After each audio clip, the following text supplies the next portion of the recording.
Hello friends, welcome back my channel. कैसे हैं आप? उम्मीद करती हूँ आप सब अच्छे होंगे और खूब मन लगाकर अपनी सीटेट की तैयारी कर रहे होंगे, क्योंकि आप सभी को पता है समय तो अब बहुत कम बचा है। लास्ट 10 डेज ही हमारे पास बचे हैं और इन लास्ट 10 डेज में हमें कौन से ऐसे टॉपिक हैं जिन पर ज़्यादा फोकस करना चाहिए, क्योंकि आप सभी को पता है अब लास्ट 10 डेज में हम बहुत ज़्यादा चीज़ें नहीं पढ़ सकते।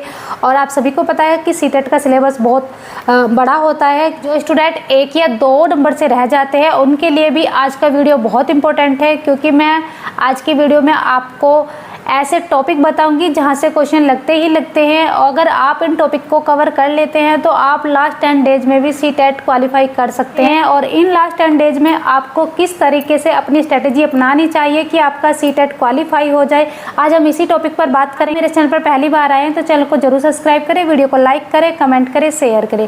तो सबसे पहले पेपर 1 में आप सभी को पता है, क्योंकि 5 सब्जेक्ट हमारे पास होते हैं और जो हमारा पहला सब्जेक्ट है वो है सीडीपी प्लस पेडागोजी, और यहाँ पे हमसे 30 क्वेश्चन पूछे जाते हैं।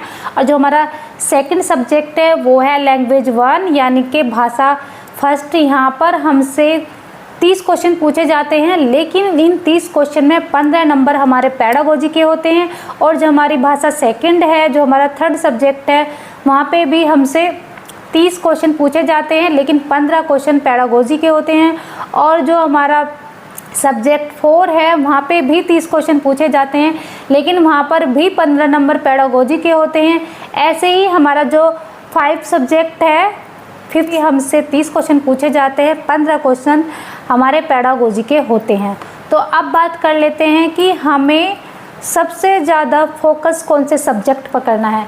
तो मैं आपको बता दूं कि आपको सबसे ज़्यादा जो फोकस करना है वो सीडीपी प्लस पेडागोजी पर करना है, क्योंकि लगभग 90 नंबर की आपकी फर्स्ट पेपर में पेडागोजी आती है। और सेकंड पेपर की अगर हम बात करें तो 75 प्लस 80 क्वेश्चन हमारे सीडीपी पेडागोजी के होते हैं। तो आप चाहे फर्स्ट पेपर की तैयारी कर रहे हो चाहे सेकंड पेपर की तैयारी कर रहे हो, आपको सबसे ज़्यादा फोकस आपको सीडीपी प्लस पेडागोजी पर करना है। और आपको एक चीज़ और बता दूं, मैं यहाँ पे आपको जो इम्पोर्टेंट टॉपिक हैं सीडीपी पेडागोजी के वो भी बताऊँगी कि आपको इन टॉपिक पर ज़्यादा फोकस करना है, क्योंकि आपको पता है सीडीपी बहुत बड़ी है।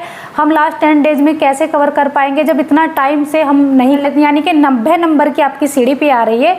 सीडीपी में अगर आप 90 में से 80 क्वेश्चन भी सही कर लेते हैं, अब कितने क्वेश्चन आपको और करने हैं? सिर्फ 10 क्वेश्चन आपको और करने हैं।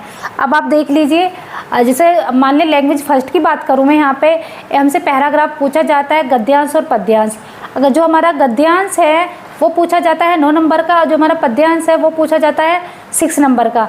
यानी कि ऐसे ही हमारा इंग्लिश में होता है प्रोज का जो हमारा पैराग्राफ होता है वो हमारा 9 नंबर का होता है। जो पोइट्री का होता है वो 6 नंबर का होता है। आप सभी को पता है पोइट्री चाहे मतलब पोइट्री जो होती है थोड़ी टफ होती है, तो अच्छे से बच्चे कर नहीं पाते, लेकिन ऐसे ही हमारा गद्यांश और जो हमारा पद्यांश है उस पर जो जहाँ से पोइट्री एक पोएम वगैरह दे देते हैं, एक पोएम दे देंगे, उसमें से आपसे क्वेश्चन छांटने होंगे, वो हमारा 6 नंबर का आता है।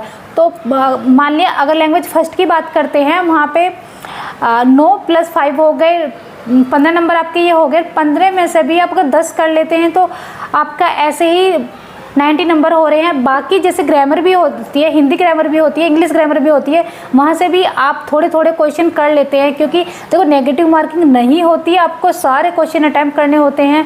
और ये गलती आप बिल्कुल मत करना कि आप पहले अपने जो ओमार सीट है उसे ब्लैंक छोड़ देंगे और लास्ट में जब आपके पास 5 मिनट बचेंगे तब आप गोले फिल करने लगोगे, क्योंकि अक्सर वहाँ पे गलती हो जाती है, क्योंकि हम जल्दी में रहते हैं। और अगर एक गोला भी आपका ऊपर नीचे हुआ तो आपको बहुत नुकसान हो सकता है, आपके बहुत सारे जो क्वेश्चन हैं वो गलत हो सकते हैं। तो आप जो भी आपको आंसर आ रहा है आप साथ के साथ फिल करते चले। ही पूछा जाता आपसे 5-6 क्लास तक का ही मैथ पूछा जाता है।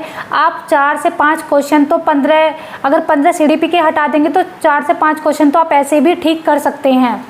अगर आपको मैथ ज़्यादा भी नहीं आता था, क्योंकि आप सभी को पता है कि मैथ प्रैक्टिस मांगता है, अगर आपने प्रैक्टिस नहीं की है ना तो भी आप 5 क्वेश्चन सही कर लेंगे। अब बात कर लेते हैं एनवायरनमेंट की। अगर यहाँ पे मैं एनवायरनमेंट की बात करूँ तो 15 नंबर तो मैंने बोल दिया था कि सीडीपी के होते हैं कि, तो एनवायरनमेंट के लिए आपको एनसीईआरटी पढ़नी है।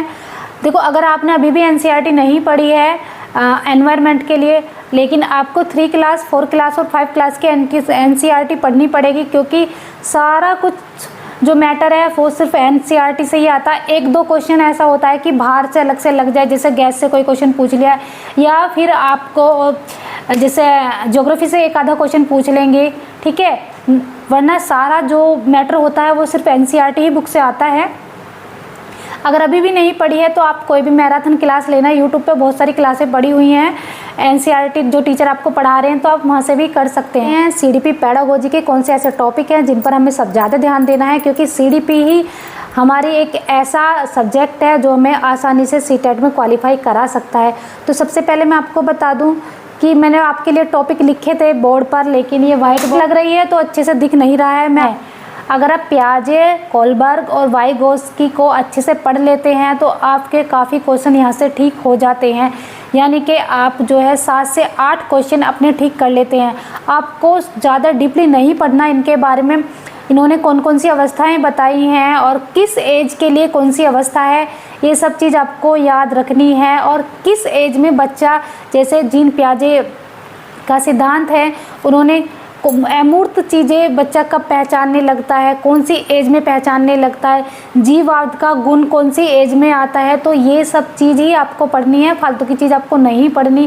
कोलबर्ग के बारे में आप पढ़ेंगे, अच्छे से पढ़ लेंगे, उन्हें बताइए कौन सी अवस्था किस एज के लिए है और किस अवस्था में क्या क्या चीज़ें होती हैं, ये चीज़ आपको पढ़नी है। और अब बता दूँ, आपको समावेशी शिक्षा पढ़ना है, NCF 2005 पढ़ना है और सृजनात्मकता के बारे में पढ़ना है, अभिसारी चिंतन, अपसारी चिंतन के बारे में पढ़ना है।